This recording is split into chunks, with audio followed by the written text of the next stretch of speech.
ಅಯೋಧ್ಯೆ ರಾಮ ಮಂದಿರ ಜಗತ್ತಿನ ಹಿಂದೂಗಳ ಅಸ್ಮಿತೆ ಅಂತ ನೀವೇ ಹೇಳಿದ್ದೀರಿ. ರಾಮ ಎಲ್ಲರ ಅಸ್ಮಿತೆ ಅಲ್ಲ ಸ್ವಾಮಿ. ನೀವು ಕಾಣಿಕೆ ಕೊಟ್ಟವ್ರು ಮಾತ್ರ ಮಾತಾಡಿ ಅಂತ ಹೇಳ್ತೀರಿ. ನಾನು ಹಿಂದೂ, ನಾನು ಹೋಗಿ ಮುಸ್ಲಿಮರ ಮಸೀದಿ ಬಗ್ಗೆ, ಕ್ರಿಶ್ಚಿಯನ್ರ ಚರ್ಚ್ ಬಗ್ಗೆ ಹೇಗೆ ಮಾತಾಡೋದಾಗಿದ್ರೆ ನೀವು ಏನು ಮಾಡ್ತಾಯಿದ್ದೀರಿ ಹೇಳಿ ಕೇಳಿದರೆ, ನೀನು ಈ ದೇವಸ್ಥಾನಕ್ಕೆ ಕಾಣಿಕೆ ಕೊಟ್ಟವ ಅಲ್ಲ, ನಾವು ಮಾತ್ರ ಕೊಟ್ಟದ್ದು, ನಾವು ದರೋಡೆ ಮಾಡ್ತೇವೆ ಹೇಳಿದರೆ CT ರವಿಯವರು ಸುಮ್ಮನೆ ಇರ್ತಾರ? RSSನ ಗುರು ದಕ್ಷಿಣೆ ಕ್ರಿಶ್ಚಿಯನ್ ಮತ್ತು ಮುಸ್ಲಿಮರಿಂದ ₹1 ಈವರೆಗೆ ನಾವು ಸ್ವೀಕರಿಸಿಲ್ಲ ಅಂತ ನೀವು ಹೇಳಬೇಕು. 200 ಕೋಟಿ ಬೆಳ್ಳಿಯ ಕೆಜಿ ಬೆಳ್ಳಿಯ ಗಟ್ಟಿಯೇ ಹೋಗಿದೆ, ಚಿನ್ನವೇ ಹೋಗಿದೆ ಅಂದರೆ ಅದನ್ನು ಯಾರೂ ಮಾತಾಡಬಾರ್ದಂತೆ, ಯಾರೂ ಕೇಳಬಾರ್ದಂತೆ. ಆದರೆ ಭಾರತೀಯರು ಒಂದು ವಿಷಯಕ್ಕೆ ತಲೆ ಕೆಡಿಸಿಕೊಳ್ಳಲೇಬೇಕು. RSSನ ಮನಸ್ಥಿತಿಯ ಆಡಳಿತ BJP ಹೆಸರಲ್ಲಿದೆ. ಸಾಂಸ್ಕೃತಿಕವಾಗಿ, ಶೈಕ್ಷಣಿಕವಾಗಿ, ಸಾಮಾಜಿಕವಾಗಿ ಕೆಲವು ವಿಚಾರಗಳನ್ನು ಜನರ ಮನಸ್ಥಿತಿಯ ಬದಲಾಗುವ ಹಾಗೆ ಮಾಡ್ತಾ ಇದ್ದಾರೆ. ಇದು ಅಪಾಯಕಾರಿ. ಕ್ರೈಮಿಗೆ ಹೊಸ ಡೆಫಿನೇಷನ್ಗಳನ್ನು ಕೊಡ್ತಾ ಇದ್ದಾರೆ. ಯೋಗಿ ಆಡಳಿತ ಇದೆ, ಬುಲ್ಡೋಜರ್ ಯೋಗಿ ಅಂತೆ, ಚಾಣಕ್ಯ ಅಮಿತ್ ಶಾ ಅಂತೆ. ಅವರು ಈಗ ರಾಜೀನಾಮೆ ಕೊಡ್ತಾರೆ. ಈಗ ನಾನು ಕೇಳಿದೆ, ಹೇಗೆ ರಾಜೀನಾಮೆ ಕೊಟ್ಕೊಳ್ಳೇ ಬಿಟ್ಬಿಡುತ್ತಾ? ನೀವು ಬೇರೆ ಆಡಳಿತ ಮಂಡಳಿ ಆದರೆ ಬಿಡ್ತಿದ್ರಾ? ಕದ್ದವರು ಸರಿ ಸಿಕ್ಕಿದ್ದಾರೆ, ನಾವು ಕದ್ದಿದ್ದೇವೆ ಹೇಳಿದ್ದಾರೆ. ಅದನ್ನು ಯಾರ್ಯಾರಿಗೆ ಎಲ್ಲಿಗೆ ಹೋಗಿ ಮುಟ್ಟಿದೆ ಅಂತ ಪೂರ ತನಿಖೆ ಆದರೆ, ಪೂರ ತನಿಖೆ ಆಗಲಿಕ್ಕೆ ಬಿಡೋದೇ ಇಲ್ಲ ಇವರು. ಈಗ ಪೇಜಾವರ ಶ್ರೀಗಳು ಹೇಳಿಕೆ ಕೊಟ್ಟಿದ್ದಾರೆ, ನಾನು ಸ್ವಾಗತ ಮಾಡ್ತೇನೆ. ಏನು, ನೀವು ಈ ರೀತಿ ಕೋಟಿಗಟ್ಟಲೆ ದೇವಸ್ಥಾನಕ್ಕೆ ಮಂದಿರಕ್ಕೆ ಕೊಡೋ ಬದಲು ಬಡವರಿಗೆ ಮನೆ ಕಟ್ಟಿ ಅಂತ. ನಿಜವಾಗಿ ನೀವು ಪ್ರಾಮಾಣಿಕವಾಗಿ ಇದು ಜಗತ್ತಿನ ಹಿಂದೂಗಳ ಅಸ್ಮಿತೆ ಅಂತ ಆಗಿದರೆ ಆ ಕಮಿಟಿಯಲ್ಲಿ BJP ಮತ್ತು RSSನ ಅಲ್ಲದ ಮತ್ತು ರಾಮನಲ್ಲಿ ಸದಾ ಭಕ್ತಿ ಇರುವ ಒಬ್ಬ ಶ್ರದ್ಧಾಶೀಲ 1-2 ಹಿರಿಯರನ್ನ ಹಾಕಬೇಕಿತ್ತಲ್ಲ. ಈಗ ನೀವು ಹೇಳೋದು CT ರವಿಯವರು ಸನ್ಮಾನ್ಯ ನಮ್ಮ KPCC ಅಧ್ಯಕ್ಷರಂಥ BK ಹರಿಪ್ರಸಾದರಿಗೆ ಯಾವ ಹಕ್ಕುಂಟು, ದೇಣಿಗೆ ಕೊಟ್ಟವರಿಗೆ ಅಥವಾ ಕಾಣಿಕೆ ಹಾಕಿದವರು ಮಾತ್ರ ಪ್ರಶ್ನೆ ಕೇಳಬಹುದು ಅಂತೇಳಿ ಅವರು ಹೇಳಿದ್ದಾರೆ. ಈಗ ನನ್ನ ಪ್ರಶ್ನೆ, ಒಂದು ಹಿಂದೂ ದೇವಸ್ಥಾನದಲ್ಲಿ ಆಗಲೇ ದರೋಡೆ ಮಾಡ್ತಾರೆ, ದರೋಡೆ ಮಾಡೋರು ಅವರೇ ಆಗಿರ್ತಾರೆ. ನಾನು ಆ ದೇವಸ್ಥಾನಕ್ಕೆ ಕಾಣಿಕೆ ಕೊಟ್ಟಿಲ್ಲ, ನಿಂತ್ಕೊಂಡು ನೋಡುದಾ? ಅವರು ನನ್ನ ಹತ್ರ ಇಲ್ಲ, ನೀವು ಏನು ಮಾಡ್ತಾಯಿದ್ದೀರಿ ಹೇಳಿ ಕೇಳಿದರೆ, ನೀನು ಈ ದೇವಸ್ಥಾನಕ್ಕೆ ಕಾಣಿಕೆ ಕೊಟ್ಟವ ಅಲ್ಲ, ನಾವು ಮಾತ್ರ ಕೊಟ್ಟದ್ದು, ನಾವು ದರೋಡೆ ಮಾಡ್ತೇವೆ ಹೇಳಿದರೆ CT ರವಿಯವರು ಸುಮ್ಮನೆ ಇರ್ತಾರ? ನಾಲಿಗೆ ಮತ್ತು ಮೆದುಳಿಗೆ ಸಂಬಂಧ ಇಲ್ಲದೆ ಮಾತಾಡಿದರೆ ಹೀಗೆ ಆಗುತ್ತೆ. ಕೆಲವೊಮ್ಮೆ ನಾಲಿಗೆ ತಪ್ಪಿ ಹೋಗ್ತದೆ, ಮೆದುಳಿಗೆ ಅದಕ್ಕೆ ಕನೆಕ್ಟಿವಿಟಿ ಇರೋದಿಲ್ಲ. ಹೋಗಲಿ, ಒಂದು ಅನ್ಯಮತೀಯ ಒಂದು ಧಾರ್ಮಿಕ ಕೇಂದ್ರದಲ್ಲಿ ದರೋಡೆ ಮಾಡುವಾಗ ನಾವು ನಮ್ಮ ಮತ್ತದ್ದು ನಾವು ಇದು ಕೇಂದ್ರ ಅದು ನಾವು ದರೋಡೆ ಮಾಡ್ತೇವೆ. CT ರವಿಯವರು ಹೋಗಿ ತಡೆದರೆ ಅವರು ಅದೇ ಉತ್ತರ ಕೊಟ್ಟರೆ CT ರವಿಯವರು ಆಯ್ತಾಯಪ್ಪ ನಿಮ್ಮ ಧರ್ಮದ ದರೋಡೆ ಮಾಡಿ ಅಂತ ಬರ್ತಾರಾ? ಮಿಸ್ಟರ್ CT ರವಿ ವ್ಯಕ್ತಿ ಸಮಾಜ, ವ್ಯಕ್ತಿ ಸಮಷ್ಟಿ ಸಮಾಜ, ಅದೇ ರೀತಿ ವೈಯಕ್ತಿಕ ಮತ್ತು ಸಾಮಾಜಿಕ ಮತ್ತು ಸಂಘ ಸಂಸ್ಥೆಗಳಲ್ಲಿರುವಾಗ ಸಾರ್ವಜನಿಕ ನೆಲೆಗಟ್ಟಿನಲ್ಲಿ ಎಲ್ಲದಕ್ಕೂ ಎಲ್ಲರೂ ಪ್ರತಿಕ್ರಿಯೆ ಕೊಡಲೇಬೇಕಾಗ್ತದೆ. ಅಷ್ಟಾಗಿಯೂ ನೀವು ಕೆಲವು ಸಾಮಾಜಿಕ ಜಾಲತಾಣದಲ್ಲೂ ನೋಡಿದೆ, ನೀವು ಯಾರು ಕೇಳಲಿಕ್ಕೆ, ನೀವು ದುಡ್ಡು ಕೊಟ್ಟಿದ್ದೀರಾ ಅಂತ. ನನ್ನದೊಂದು ಪ್ರಶ್ನೆ ಉಂಟು, ನಿಮ್ಮ RSS, ವಿಶ್ವ ಹಿಂದೂ ಪರಿಷತ್ತು, BJPಯ ನಾಯಕರು ನೀವು ಹಳೆಯ ವಿಡಿಯೋಗಳನ್ನು ನಿಮ್ಮ ವಾಲಲ್ಲೇ ಉಂಟಲ್ಲ ನೋಡಿ, ಇದು ಜಗತ್ತಿನ ಹಿಂದೂಗಳ ಅಸ್ಮಿತೆ ಅಂಥೇಳಿ ಭಾಷಣ ಮಾಡಿದವರು ನೀವೇ ಅಲ್ವಾ? ಜಗತ್ತಿನ ಹಿಂದೂಗಳ ಅಂದಮೇಲೆ ಎಲ್ಲರೂ ಆಯ್ತಲ್ಲ. ಕಾಣಿಕೆ ಕೊಟ್ಟ, ದೇಣಿಗೆ ಕೊಟ್ಟ ಹಿಂದೂಗಳ ಅಸ್ಮಿತೆ ಅಂತ ಹೇಳಿದ್ದೀರಾ ನೀವು? ಇಲ್ಲ. ಆಯಿತು, ಅದು ಬಿಡಿ. ನಿಮಗೆ ನಿಜವಾಗಿಯೂ ನಿಮಗೆ ಆತ್ಮಸಾಕ್ಷಿ ಹೇಳುವುದಿದ್ದರೆ, ಅಯೋಧ್ಯೆ ರಾಮ ಮಂದಿರಕ್ಕೆ ಮುಸ್ಲಿಮರು ದೇಣಿಗೆ ಕೊಟ್ಟಿಲ್ಲ ಅಂತ ನೀವು ಘೋಷಣೆ ಮಾಡಬೇಕು. ಒಬ್ಬನೇ ಒಬ್ಬ ಮುಸ್ಲಿಮರು ₹1 ದೇವಸ್ಥಾನಕ್ಕೆ ದೇಣಿಗೆ ಬಂದಿಲ್ಲ ಅಂತ ನೀವು ಹೇಳಬೇಕು. ಇನ್ನೂ ಒಂದಿದೆ, RSSನ ಗುರು ದಕ್ಷಿಣೆ ಕ್ರಿಶ್ಚಿಯನ್ ಮತ್ತು ಮುಸ್ಲಿಮರಿಂದ ₹1 ಈವರೆಗೆ ನಾವು ಸ್ವೀಕರಿಸಿಲ್ಲ ಅಂತ ನೀವು ಹೇಳಬೇಕು. RSSನವರಿಗೊಂದು ಸಮಸ್ಯೆ ಇದೆ, ದಾಖಲೆ ಇಲ್ಲ, ಹೇಳಿಬಿಡುವುದು. ಅವರು ಒಳ್ಳೆಯ ಸ್ಥಾನದಲ್ಲಿ ನಿಂತು ಪವಿತ್ರ ಕ್ಷೇತ್ರದಲ್ಲಿ ನಿಂತು ಪಬ್ಲಿಕ್ಕಾಗಿ ಹೇಳಬೇಕು, ನಾವು ಗುರುದಕ್ಷಿಣೆ ಅಥವಾ ABVP, BMS, ವಿಶ್ವ ಹಿಂದೂ ಪರಿಷತ್, ಬಜರಂಗದಳವರು ಮುಸ್ಲಿಮ್ ಮತ್ತು ಕ್ರಿಶ್ಚಿಯನ್ನರಿಂದ ದೇಣಿಗೆ ನಾವು ₹1 ತಗೊಂಡಿಲ್ಲ ದೇವರೇ ಅಂತೇಳಿ ದೇವರ ಎದುರಿಗೆ ಹೇಳಬೇಕು. ತಾಕತ್ತುಂಟ ನಿಮಗೆ? ನೋಡಿ, ಪ್ರಧಾನಮಂತ್ರಿ ಉದ್ಘಾಟನೆ ಮಾಡಿದ ಸಾವಿರಾರು ವರ್ಷಗಳಿಂದ ಹೋರಾಟ ಮಾಡಿಕೊಂಡು ಬಂದು ಆದ ಟೆಂಪಲ್ ಅದು. ಈಗ ನನಗೆ ನೀವು ಕೇಳ್ತೀರಿ ಈ ಕಾಮೆಂಟ್ಸ್ ಬಾಕ್ಸಲ್ಲಿ ನೀನು ಯಾರ, ಅವರಿಗೆ ನಾನು ನಮ್ಮ ವಿಡಿಯೋ ನೋಡಿ ಕಾಮೆಂಟ್ ಪೂರ ಕೇಳೋದಿಲ್ಲ ಅವರು, ಆದರೂ ಹೇಳಿಬಿಡುವ. ನಾನೂ ಕೂಡ ಇಟ್ಟಿಗೆ ಹಿಡ್ಕೊಂಡು ಜಾಗಟೆ ಬಿಡ್ಕೊಂಡು ಶಂಕ ಊದಿಕೊಂಡು ಕಲೆಕ್ಷನ್ ಮಾಡಿದವನೇ. ನನ್ನದು ₹1 ಆಗ ₹1 ಕೊಡಬೇಕು ಅಂತಿತ್ತು ಮಿನಿಮಮ್. ಅದನ್ನು ನಾವು ಕೊಟ್ಟಿದ್ದೇವಲ್ಲ. ನನ್ನಂಥವ್ರು ಸಾವಿರಾರು ಜನ, ಲಕ್ಷಾಂತರ ಜನ ಕೊಟ್ಟಿದ್ದಾರಲ್ಲ, ಯಾರು ಕೇಳಬಾರ್ದು ಅಂದರೆ ಏನೋ 1 ಲಕ್ಷ ಅಥವಾ ಒಂದು 10-20 ಸಾವಿರ ಯಾರೋ 1-2 ಜನ ತೆಗೆದಿದ್ದಾರೆ. ಇಟ್ಸ್ ನಾಟ್ ಇಶ್ಯೂ, ಅದು ಎಲ್ಲ ಕಡೆ ಆಗ್ತದೆ. ಇದು ಹಾಗೆ ಅಲ್ಲ ರೀ, 100 ಕೋಟಿ ಬೆಳ್ಳಿಯ ಕೆ ಜಿ ಬೆಳ್ಳಿಯ ಗಟ್ಟಿಯೇ ಹೋಗಿದೆ, ಚಿನ್ನವೇ ಹೋಗಿದೆ ಅಂದರೆ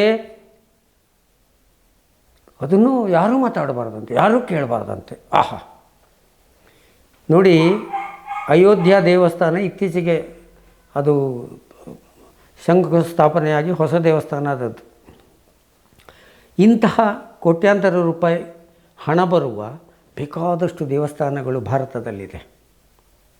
ಅಯ್ಯಪ್ಪ ಸ್ವಾಮಿಯ ದೇವಸ್ಥಾನದಿಂದ ಹಿಡಿದು ತ್ರಿವೇಂದ್ರಂನಲ್ಲಿರುವ ದೇವಸ್ಥಾನದಲ್ಲಿ ಎಷ್ಟೋ ಟನ್ ಬಂಗಾರ ಇರುವ ದೇವಸ್ಥಾನಗಳು. ಅದೇ ಯಾಕೆ ಕರಾವಳಿ ಭಾಗ ಕರ್ನಾಟಕದಲ್ಲಿ ಅನೇಕ, ಉತ್ತರ ಕರ್ನಾಟಕದಲ್ಲಿ ದೇವಸ್ಥಾನಗಳಿದೆ, ಆಡಳಿತ ಮಂಡಳಿಗಳಿದೆ, ಅಲ್ಲಿಯೂ ಲಕ್ಷಗಟ್ಟಲೆ ದುಡ್ಡು ಬರ್ತದೆ. ಅಲ್ಲಿಯೂ ಕೂಡ ಏನೋ ಒಬ್ಬಿಬ್ಬರು ಅಲ್ಲಿ ಯಾಕೋ ಇದು ಹಣ ಲೆಕ್ಕ ಮಾಡೋ 1,000 ತೆಗೆದಂತ 10,000 ತೆಗೆದದ್ದು ಕದ್ರಿ ದೇವಸ್ಥಾನದಲ್ಲಿ ಅಂಥದ್ದೆಲ್ಲ ಸಣ್ಣ ಪುಟ್ಟದಾಗ್ತದೆ. ಬಟ್ ಇಡೀ ದೇವಸ್ಥಾನದ ಸಂಪತ್ತನ್ನೇ ಲೂಟಿ ಮಾಡ್ತಾರೆ, ನಿಮ್ಗೆ ಯಾರಿಗೂ ಗೊತ್ತಾಗೋದಿಲ್ಲ ಅಂತಂದರೆ ಅದನ್ನೂ ಯಾರೂ ಪ್ರಶ್ನೆ ಮಾಡಬಾರ್ದು ಅಂತಂದರೆ ಇದೇನೆಂದರೆ ಈ RSSನ ಮನಸ್ಥಿತಿ. ನನಗೆ BJPಯವರು ಆಡಳಿತಕ್ಕೆ ಬರ್ತಾರೆ, ಕಮ್ಯುನಿಸ್ಟ್ನವ್ರು ಆಡಳಿತಕ್ಕೆ ಬರ್ತಾರೆ, ಜನತಾದಳ ಬರ್ತದೆ, ಇನ್ಯಾವುದೋ ಬರ್ತದೆ, ಕಾಂಗ್ರೆಸ್ ಅದಲ್ಲ. ಅದು ಅಷ್ಟಕ್ಕೆ ಸೀಮಿತ ಆಗಿದ್ದಿದ್ರೆ ನಾವು ಹೆಚ್ಚು ತಲೆ ಕೆಡಿಸಿಕೊಳ್ಬೇಕಾಗಲಿಲ್ಲ. ಆದರೆ ಭಾರತೀಯರು ಒಂದು ವಿಷಯಕ್ಕೆ ತಲೆ ಕೆಡಿಸಿಕೊಳ್ಳಲೇಬೇಕು. RSSನ ಮನಸ್ಥಿತಿಯ ಆಡಳಿತ BJP ಹೆಸರಲ್ಲಿದೆ. ಆ ವೈಚಾರಿಕತೆ, ಅವರ ಮನಸ್ಥಿತಿ ಹೇಗಿದೆ ಅಂತಂದರೆ ನಿಮಗೆಲ್ರಿಗೂ ಗೊತ್ತಿರಲಿ, ಹಿಂದೂ ಹುಡುಗಿಯನ್ನು ಬಲಾತ್ಕಾರ ಮಾಡಿದರೆ ನೋ ಇಶ್ಯೂ, ಮುಸ್ಲಿಂ ಹುಡುಗಿಯನ್ನು ಬಲಾತ್ಕಾರ ಮಾಡಿದರೆ ನೋ ಇಶ್ಯೂ, ಹಿಂದೂಗಳು ಹಿಂದೂ ದೇವಸ್ಥಾನ ಲೂಟಿ ಮಾಡಿದರೆ ನೋ ಇಶ್ಯೂ, ಯಾರನ್ನೂ ಕೇಳಬಾರ್ದು. ಈ ಮನಸ್ಥಿತಿಯನ್ನು ನಿರ್ಮಾಣ ಮಾಡ್ತಾ ಇದ್ದಾರೆ.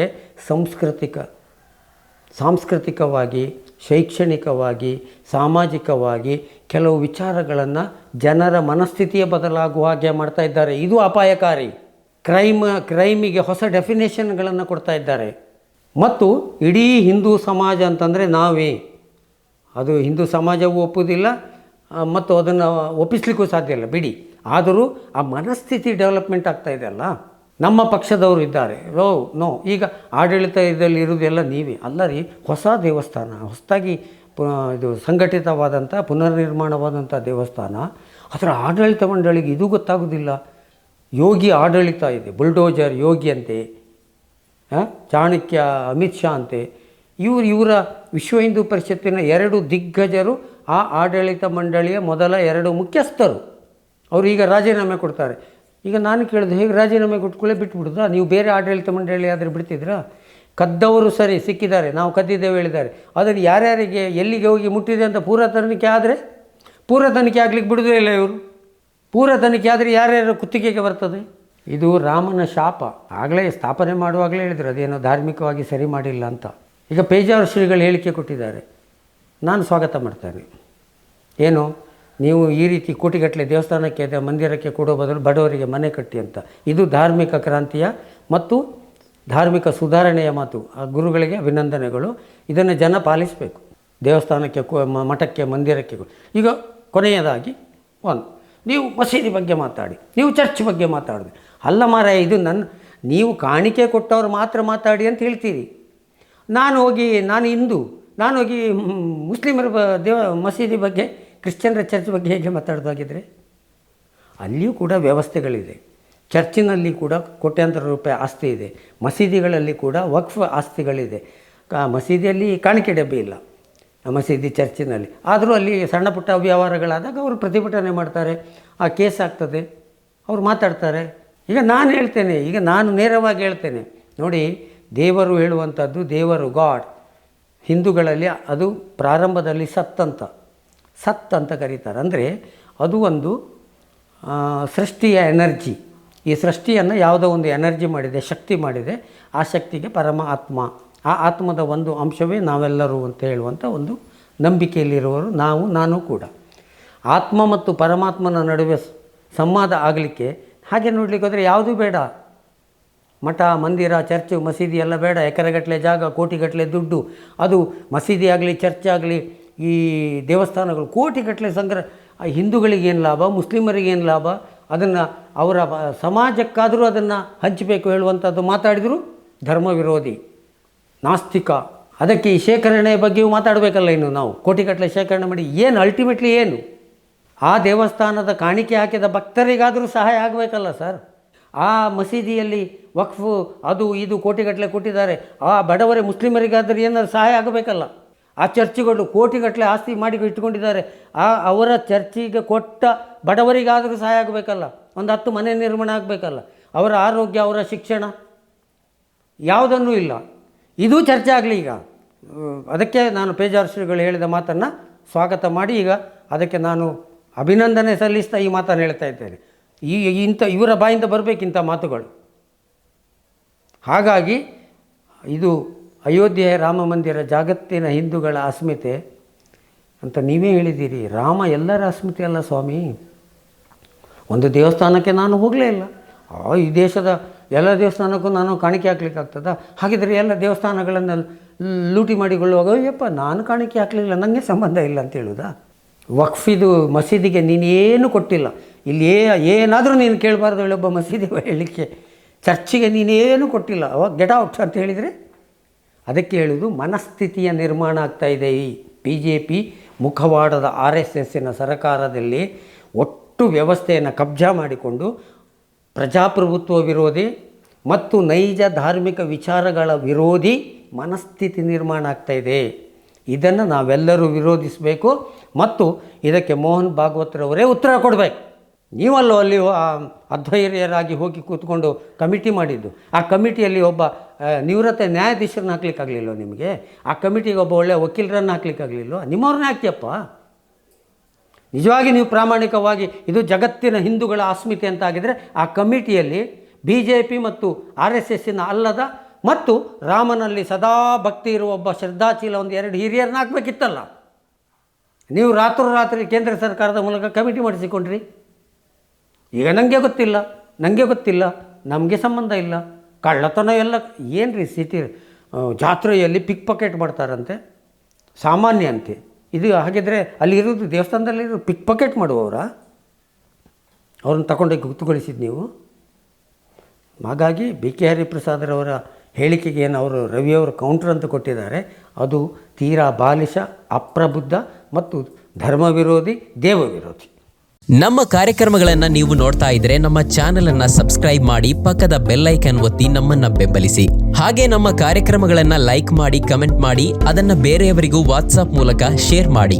ನೀವು ಹೀಗೆ ಮಾಡಿದಾಗ ನಮ್ಮ ಚಾನೆಲ್ ಮತ್ತಷ್ಟು ಜನರಿಗೆ ತಲುಪಲು ನೀವು ನಮ್ಮೊಂದಿಗೆ ಸಹಕರಿಸಿದ ಹಾಗಾಗುತ್ತೆ. ಇದು ನೀವು ಯಾವುದೇ ಖರ್ಚಿಲ್ಲದೆ ಕೆಲವೇ ಸೆಕೆಂಡುಗಳಲ್ಲಿ ನೀಡಬಹುದಾದ ಸಹಕಾರ. ಧನ್ಯವಾದಗಳು.